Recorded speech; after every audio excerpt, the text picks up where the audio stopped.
What I'm going to show today is how to make miniature books for whether it be for 40k, the books of history, or whether it be for Dungeons and Dragons, for magic books. Itty bitty teeny weeny book. Could be pretty much anything, nice and pages to look through. Nice edge. Do them lots of different sizes. So, give you a wee idea of where to start. Zoom the right way will help. Right. Cheap magazine, freebie magazine that from one of the supermarkets. You do need is one that has a straight edge mark on it, not one of the ones with a round sort of curved edge with a staple showing, but one that's an actual bound edge. See that? So basically, so you've got a squared off edge. You're going to take this ruler and a Stanley blade. And what we want to do is to cut through and physically cut off that edge plus a chunk. It's easiest just to start by taking a large chunk off it. You can decide the size of your books at a later point, once you've got the first bit seen to.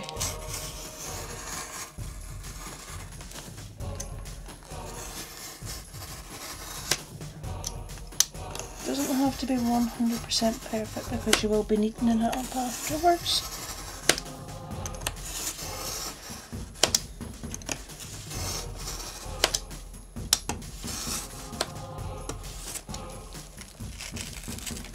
Nearly there. Still leave it on that top edge.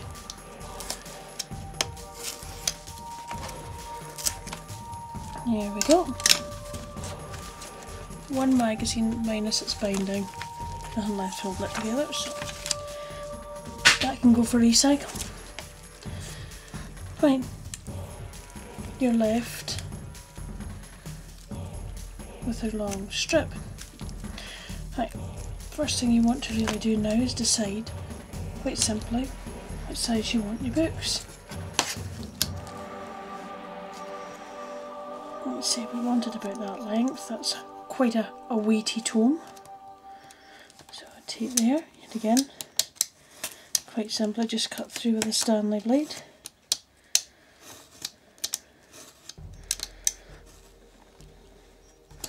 It's easiest to decide the height first, looking at the length of how long you want the spine of the book. You can shape up the page size once you've completed that.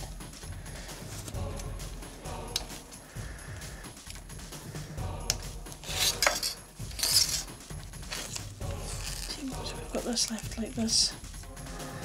So now to decide the page size, so it's basically just using eye size to see, you know, if I take that amount off, it still looks quite a square book. Would work, depends what you're wanting it for. That would be too scrawny and would look out of place, so you're just trying to go by eye and see a relatively reasonable book size, as long as it's in reasonable proportion.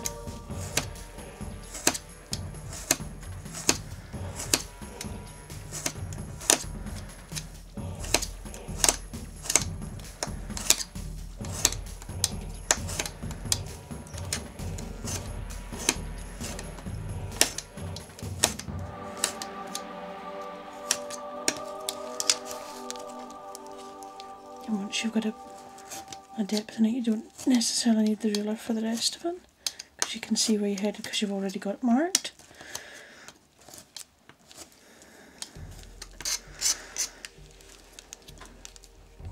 Here we go. Done that one a wee touch thin, so to even it up I'll just shorten off the spine again.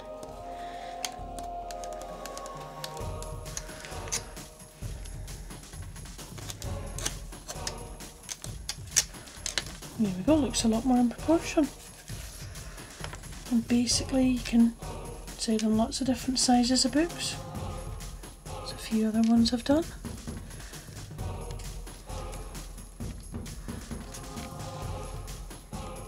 We'll work out the zoom direction here.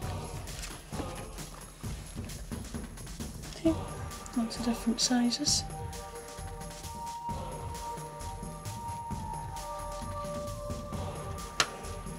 Then your next step is to paint them. Choose whatever colours you want. Put a nice sort of marking down the spine. What I used with these was put a small coating of Vallejo plastic putty over the book to give it a nice firm texture and to make the texture on the sides of the binding. You know, paint a clasp on it. You know, paint something on the back of it. You know. Yet again, various different sizes. The nitty bitty teeny weeny one. So, ideas, have fun and play with it, but miniature books for putting with models or putting in dioramas. Nice and simple. Think about, yeah, it looks tough, it looks great effect for a little bit of magazine, but quite simple really. Take care.